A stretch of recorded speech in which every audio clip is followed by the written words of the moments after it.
여러분, 왜 족보를 굳이, 예수님의 족보를 왜 굳이 마태복음서 1장에 기록하셨나? 누가복음에도 족보가 나와요. 왜 족보를 기록하셨냐? 마가복음에는 족보가 안 나옵니다. 요한복음에도 족보가 안 나와요. 족보는 마태복음 1장에 나오고 누가복음에 나와요.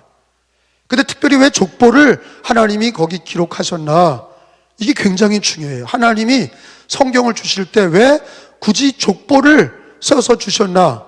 여러분, 예수 그리스도에 대해서 예수님의 족보는 아브라함과 다윗과 예수님의 족보다 그랬어요. 그러니까 예수님의 조상이, 믿음의 조상들을 얘기하면 예수님이 어느 혈통에서 오는 거냐? 아브라함의 혈통, 다윗의 혈통이다. 자, 예수님의 족보는요, 족보라는 게 여러분 집에도 있는지 모르겠는데, 족보라는 거는 뭐예요? 그 집안의 가계입니다. 가계도예요. 우리가 하늘에서 뚝 떨어진 게 아니란 말이에요.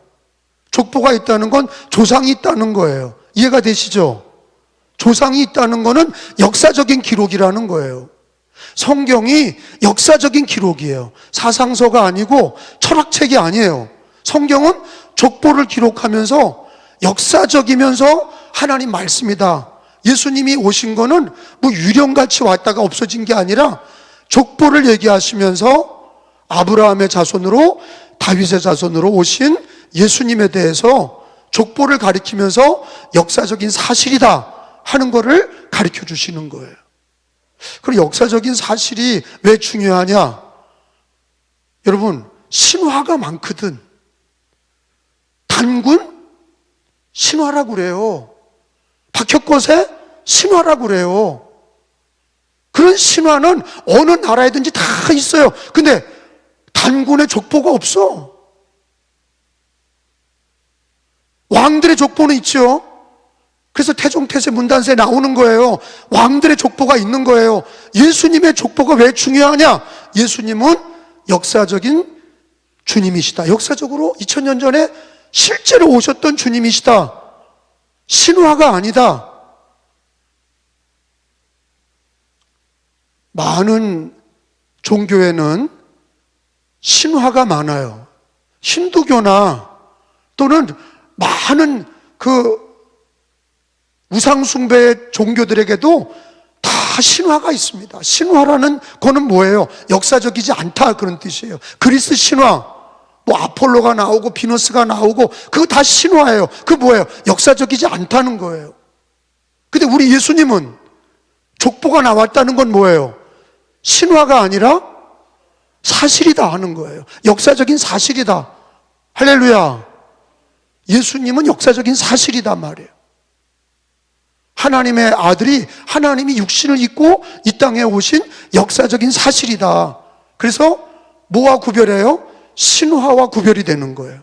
모든 종교의 신화와 구별되게 우리 예수님, 기독교의 예수님은 신화가 아니라 족보를 가지고 오신 거예요. 그건 뭐냐? 역사적인 사실이다. 그런 뜻이에요. 그래서 오늘 성경에 보면 1장 1절에 보면은 예수님의 족보의 대표 주자를 두 명을 얘기해요. 아브라함, 다윗, 그 다음에 예수. 자, 찾아봅니다. 시작. 아브라함과 다윗의 자손 예수 그리스도의 계보라. 아브라함과 다윗, 이게 믿음의 조상의 큰 별이에요. 다윗, 아브라함, 다윗, 그 다음에 예수님. 그 혈통에서 오셨다. 그래서 아브라함의 자손이요, 다윗의 자손 예수요, 이렇게 되는 거예요.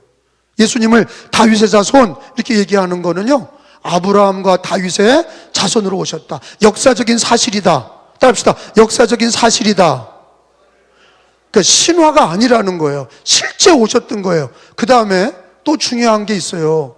그건 뭐냐?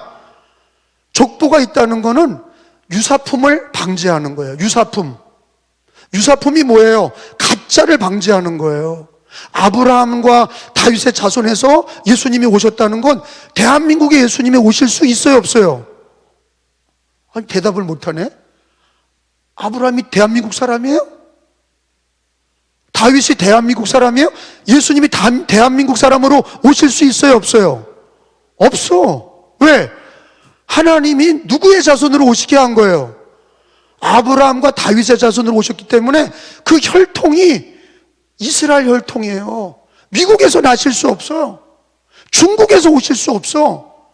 대한민국에 오실 수 없어. 인도에 오실 수 없어. 왜요? 예수님은 누구의 혈통으로 오신다? 아브라함과 다윗의 혈통에 오신다. 반드시 이스라엘 땅에 오신다. 유대 땅에 오신다. 이거는 뭐라고요? 유사품, 가짜를. 왜? 지금도 예수님 가짜가 많아요. 얼마나 자기가 메시아라고 문선명이가 그랬어요. 신천지의 이만희가 그랬어요. 박태선이가 그랬어요. 24명이나 되는 가짜 예수들이 돌아다녀요. 우리나라에만 24명인데 전 세계에 가짜 예수가 얼마나 많은지 몰라요. 근데 유사품 방지야. 왜? 이만희가 아브라함의 자손이에요? 가짜야. 통일교회 문선명이가 다윗의 자손이에요? 가짜야. 왜 족보가 나왔냐? 왜 예수님이 족보를 성경에 기록하셨냐? 역사적인 사실인 동시에 가짜를 방지하는 거예요.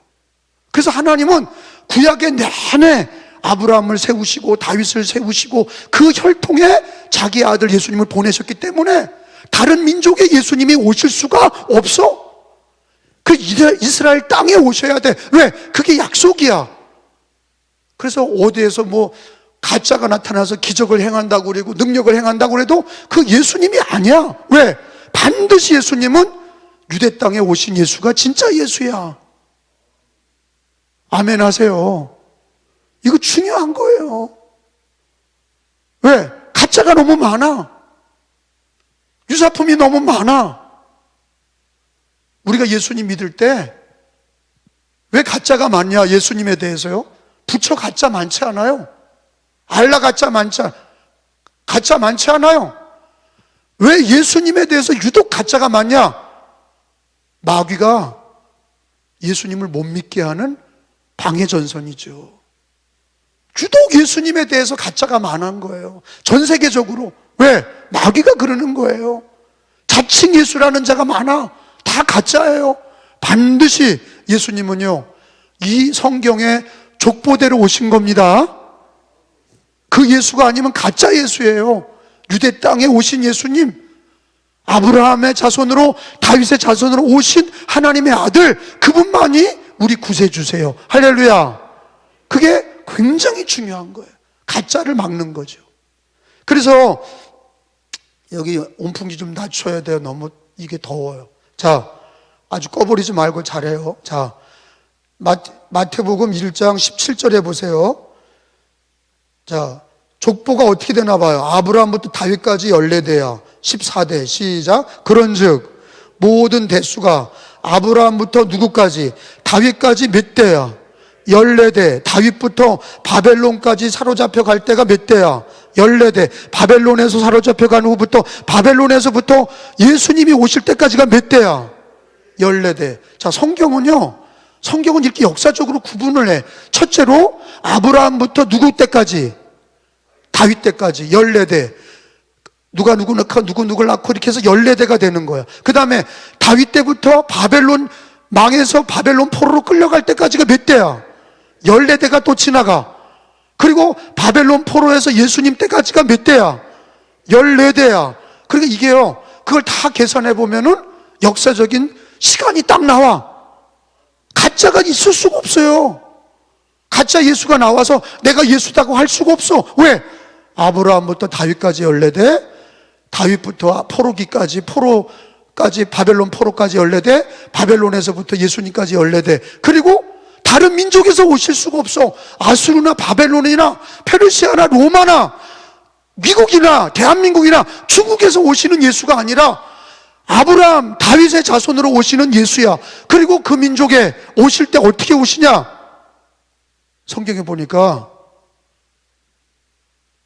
동정녀 탄생을 얘기하시는 거예요. 남자 없이 탄생한다 이거예요. 동정녀 탄생이 요즘 기독교인들, 목사님들 중에서와 성도님들 중에서 이게 과학적이지 않다, 이게 어떻게 가능하냐, 남자 여자 없이 애를 어떻게 낳냐? 예수님이 어떻게 여자를 통해서만 오냐? 자연적이지 못하다. 자연 법칙에 맞지 않는다. 여러분, 우리 하나님은 초자연적인 하나님이십니다. 하나님이 천지를 창조하셨고 법칙을 두셨지만 하나님은 자기 아들을 보내실 때는 남자와 여자를 통해 보내시는 게 아니라 여자의 태만 빌려서 오신 거예요. 그래서 그걸 뭐라고 그러냐? 성령 잉태예요. 이게 왜 중요하냐? 남자와 여자 사이에 태어난 사람은 다 죄인이야. 의인이 없나니 하나도 없다. 남자와 여자 사이에 태어난 모든 인간은 다 죄인이야. 그 부처님도 뭐예요? 죄인이야. 마호메트도 뭐예요? 죄인이야. 엄마 아빠가 있거든. 엄마 아빠가 있는 사람들은 다 죄인이야. 그게 아담으로부터 시작이 되는 거예요. 아담과 하와로부터 남자와 여자가 애를 낳아서 낳는 모든 사람은 다 죄인이야. 의인은 없나니 하나도 없어. 근데 하나님이 자기 아들을 보내실 때 아브라함의 혈통에서 다윗의 자손으로 오시는데 그 중에서 동정녀, 처녀 잉태, 성령으로 잉태하신다. 이거는 하나님의 초자연적인 역사야. 자기 아들을 보내실 때는 남자와 여자 사이에 보낸 게 아니라 여자의 태만 빌려서 이 땅에 오시는 거예요. 그게 성경에 어디 나오냐? 마태복음서 16장에 가서 보겠어요. 자, 그렇게 아들 낳는다 얘기 마셨죠? 16절에 야고본 시작. 야고본 마리아의, 다시 읽어봐요. 야고본 시작.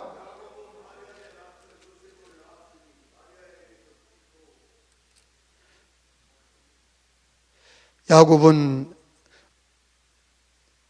마리아의 남편 요셉을 낳았으니 마리아에게서 그리스도라 칭하는 예수가 나시니라. 18절 예수 그리스도의 나심은 이러하니라. 그의 어머니 마리아가 요셉과 약혼하고 동거하기 전에 성령으로 잉태된 것이 나타나더니 성령으로 잉태된 것이 나타났다. 그리고 20절에 보면은 이 일을 생각할 때 주의 사자가 현몽하여 이르되 다윗의 손 요셉아 내 아내 마리아 데려오기를 무서워하지 말라. 그에게 잉태된 자는 성령으로 된 것이라. 자, 23절에 가서 시작. 보라 처녀가 잉태하여 아들을 낳을 것이요 그의 이름은 임마누엘이라 하리라 하였으니 이를 번역한즉 하나님이 우리와 함께 계시다 함이라. 따라합시다. 임마누엘. 그 예수님의 다른 이름이야. 임마누엘이라는 뜻이 뭐예요? 하나님이 우리와 함께 하신다. 누가 오신 거예요? 예수가 우리와 함께 이 땅에 오셔서 우리와 함께 하시는 하나님, 그게 임마누엘이야. 예수가 임마누엘이라고. 할렐루야. 그러니까 동정녀 탄생은 뭡니까? 성령으로 잉태하셔서 성령으로 잉태해서 아들을 낳으리니 이름을 예수라 하라. 그는 임마누엘이다. 처녀가 잉태하여 아들 낳는다는 얘기가 구약에서부터 나와요. 이게 구약에서부터 하나님이 자기 아들을 보내시려고 이미 다 예언하셨죠. 이게 어디부터 나와요? 창세기 3장 15절부터 나와요. 창세기 3장으로 가봐요. 창세기 3장 15절 같이 읽습니다. 내가 너로 시작. 내가 너로 여자와 원수가 되게 하고 내 후손도 여자의 후손과 원수가 되게 하리니 남자의 후손이 아니라 여자의 후손은 네 뱀의 머리를 상하게 할 것이요 너는 그의 발꿈치를 상하게 할 것이니라 하시고 여자의 후손, 이게 바로 창세기 때부터 나오는 메시아 탄생이에요. 하나님께서 자기 아들 메시아를 남자의 후손이 아니라 여자의 후손으로 뱀의 머리를, 마귀의 머리를 상하게 할 것이고 마귀는 예수님의 발꿈치를 상하게 한다. 그건 십자가의 죽으심을 얘기하는 거예요. 그 다음에 이사야에서 7장에 가보니까, 성경 이사야에서 7장에 보면 한 1000페이지에 가서 7장 14절이에요. 7장 14절에 읽어봅니다. 그러므로 시작. 그러므로 주께서 친히 징조를 너희에게 주실 것이라. 보라, 누가 잉태하여. 이게 바로 처녀 잉태가 이사야서 7장 14절에, 창세기 3장 아까 15절의 말씀이 여기 이사야서에서도 똑같이 나와요. 여자가, 처녀가 잉태하여 아들을 낳을 것이요 그 이름을 임마누엘이라 하리라. 그래, 예수님 탄생은 남자와 여자 사이에 낳은 게 예수가 아니야. 예수님은 여자의 후손이고 처녀 잉태야. 그래서 사도신경 고백할 때마다 뭐라고 그래요? 동정녀 마리아에게서 나시고. 이 고백이 굉장히 중요한 거예요. 이 세상에서 누구만 동정녀를 통해 오신 거예요? 예수님만. 부처도 아니고 마호메트도 아니고 공자도 아니고 예수님만 처녀 잉태인데. 왜 그래요? 예수님은 하나님이세요. 그리고 예수님이 하나님이시기 때문에 남자와 여자 사이에 태어난 게 아니라 여자의 태만 빌려서 성령으로 잉태하신 메시아로 이 땅에 오시는 거예요. 그러니까 동정녀 탄생은 예수님이 메시아라고 하는 사실을 증거하고 있는 거예요. 그래서 그거는 과학적이지 않아요. 하나님의 기적적인 역사예요. 자기의 아들을 보내실 때 구별된 방법으로 보내신 거예요. 사람 중에 택하셔서 자기 아들을 삼으신 게 아니라 하나님의 아들이 이 땅에 오시는 방법이 동정녀 탄생이고, 족보 아브라함과 다윗의 자손으로 오시고 14대 그래서 그 기간에 그때에 오신 것이고, 그리고 예수님은 동정녀 탄생으로 오셔서 절대로 유사품을 막으신 거예요. 남자와 여자 사이에 인간적인 혈육의 관계를 다 막으신 거예요. 성령으로 잉태하셔서 하나님의 존귀한 하나님의 참 하나님과 사람이 되신 참 사람이 되신 그 모습을 동정녀 탄생으로 이루신 거예요. 구약의 예언이 이루어진 거예요. 성경대로 오신 거예요. 여러분들은 이 기막힌 일들에 대해서 무덤덤하게 받아들이지만 이거는요 엄청난 얘기입니다. 이게 대신학적 논쟁인 거예요. 2000년 동안 엄청 싸운 거예요. 왜? 마귀 새끼들은 이거를 자꾸 바꾸려고 그래. 동정녀 탄생이 아니다. 남자와 여자 사이에 난 거다. 예수님도 사람이다. 하나님의 아들이 아니다. 아니, 남자와 여자 사이에 났으면 하나님이 될 수가 없어. 예수가 하나님이 될 수가 없어. 그도 죄인이야. 우리를 구원할 수 없어요. 그 싸움, 2000년 동안 이단자들이 예수 그리스도가 동정녀 탄생을 막으려고 얼마나 역사했는지 몰라.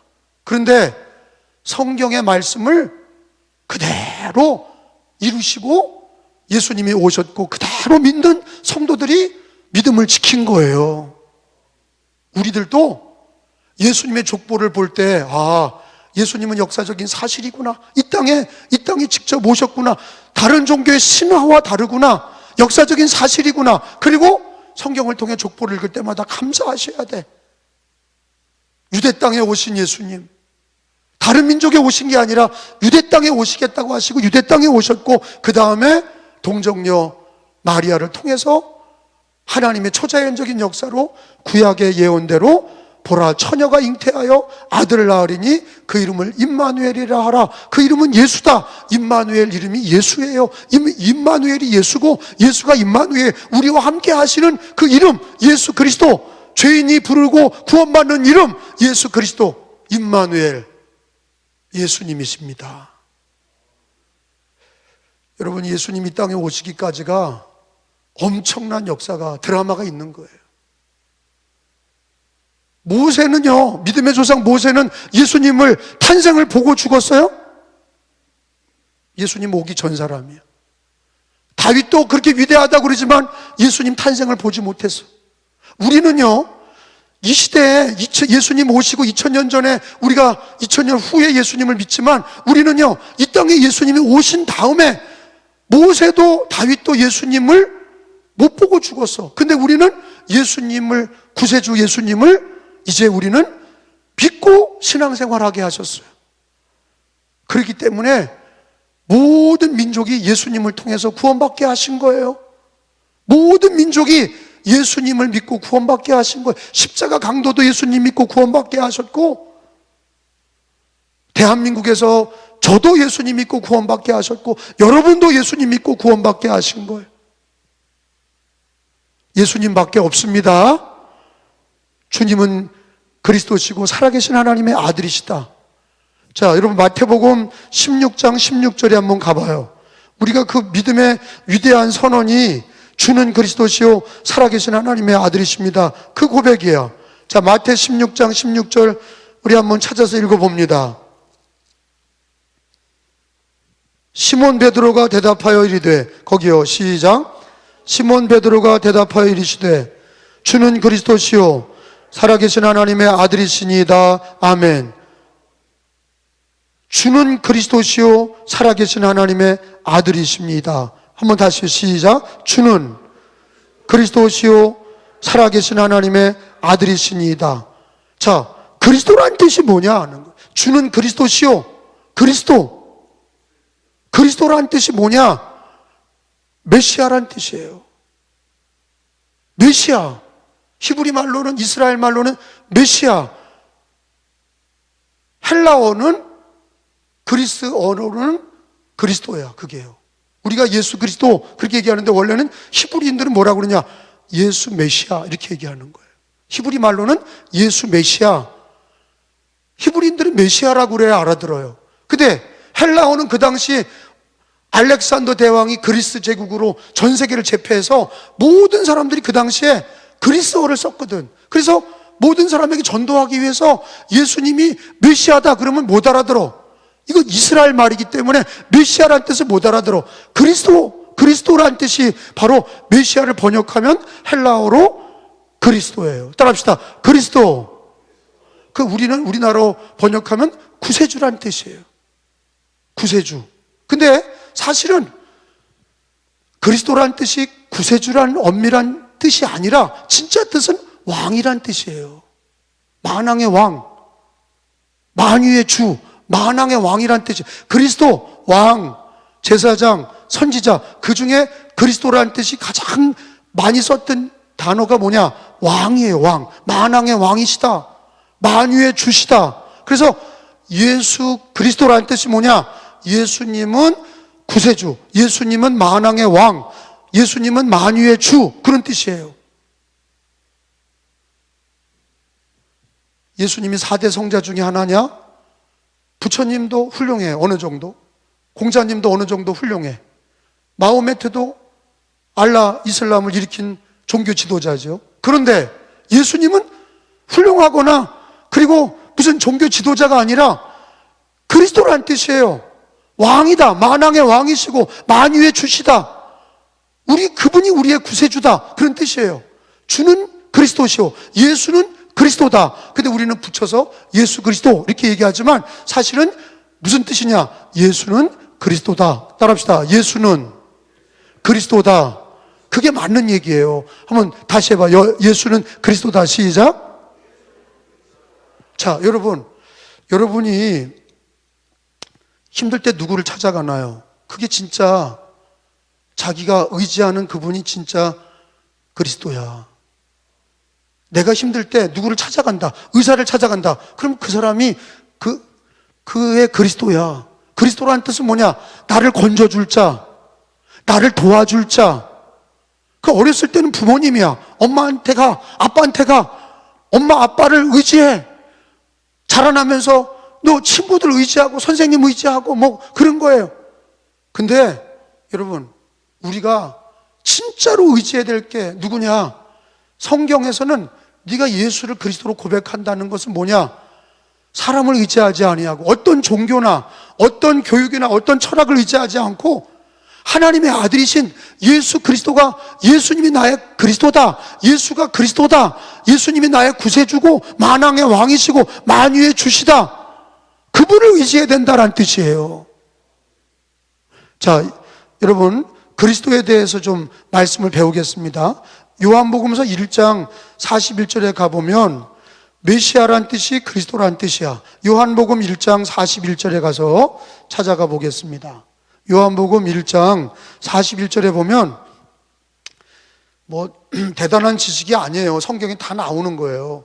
성경 잘 읽다 보면 메시아를 번역하면 그리스도라 이렇게 다 나오잖아.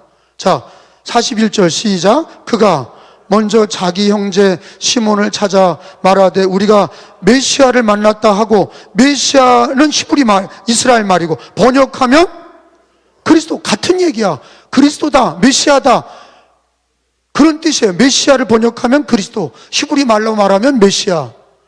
예수님이 메시아다, 예수님이 그리스도다. 근데 성경에 메시아라는 그리스도라는 뜻이 뭐냐? 요한계시록에 나와요. 요한계시록 19장에 가서 보겠어요. 구세주 구원자인데, 사실은 그리스도란 뜻은 기름 부음 받은 자, 그런 뜻인데 만왕의 왕이란 뜻이에요. 요한계시록 19장 16절에 보면은 그리스도란 뜻이 뭐냐? 만왕의 왕. 자, 19장 16절입니다. 읽어봅니다. 시작. 또, 아니, 그 옷과 16절 시작. 그 옷과 그 다리에 이름을 쓴 것이 있으니 만왕의 왕이요 만주의 주라 하였더라. 따라합시다. 만왕의 왕이요. 이거 누굴 가리키는 거예요? 예수님을 가리키는 거예요.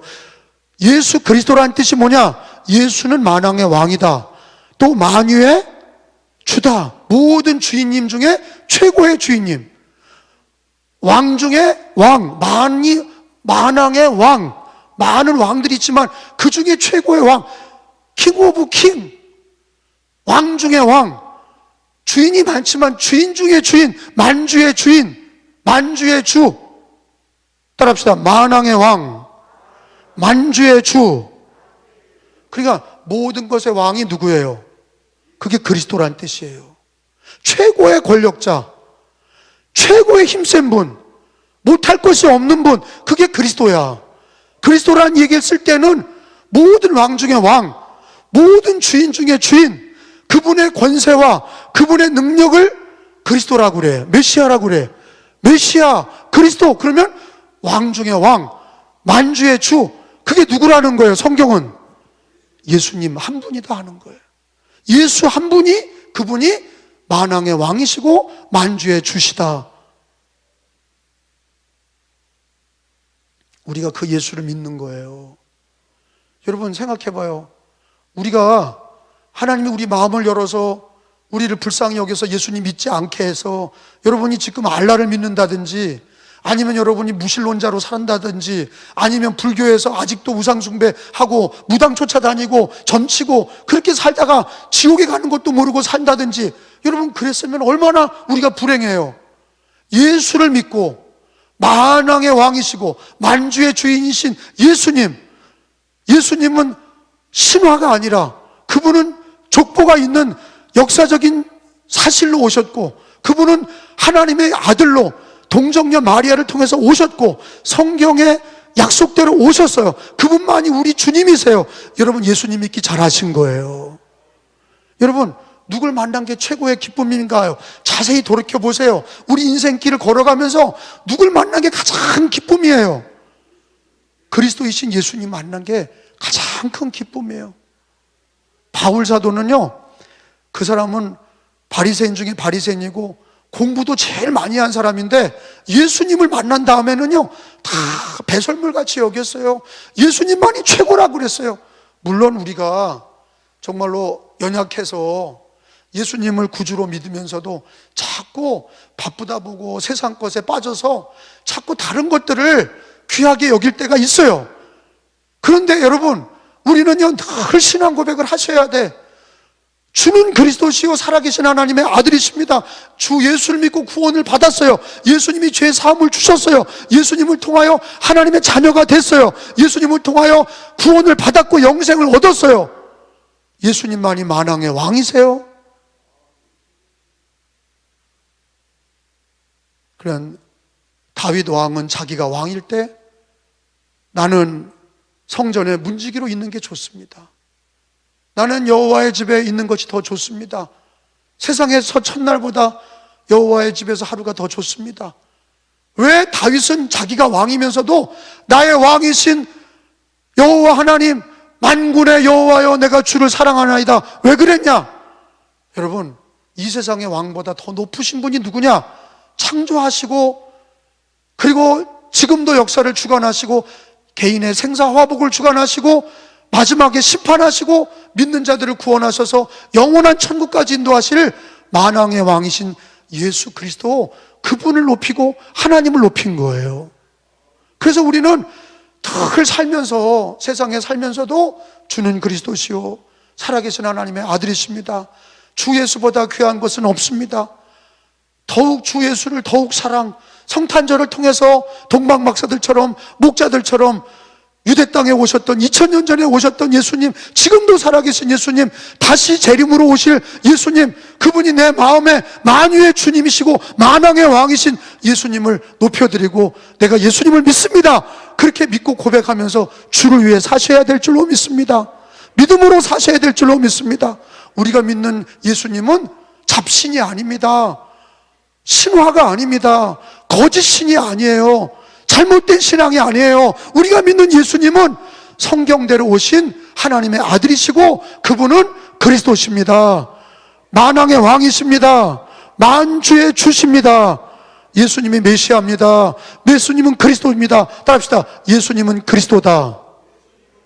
다시, 예수님은 그리스도다. 그래서 나한테 모든 문제 누구하고 상의해야 돼? 그리스도이신 예수님께 모든 것을 상의하고 맡겨야 돼. 그분이 그리스도야. 예수 그리스도 이름을 불러야 돼. 그게 진짜 그리스도임을 고백하는 거야. 나의 작은 문제, 큰 문제, 우리 교회의 일, 또 대한민국의 모든 문제, 여러 가지 일들은 있지만은 예수가 그리스도다. 나의 최고의 권위자는 예수님이시다. 만왕의 왕이시다. 예수는 그리스도다. 그러면 그분에게 모든 것을 의지하고 그분에게 모든 걸 맡기고 그분의 예수님 안에 거하고 예수 믿음으로 사시고, 예수는 그리스도십니다. 성경이 말씀하신 대로 우리도 예수가 그리스도이심을 고백하며 하루하루 믿음 고백하시며 승리하시기를 축원합니다.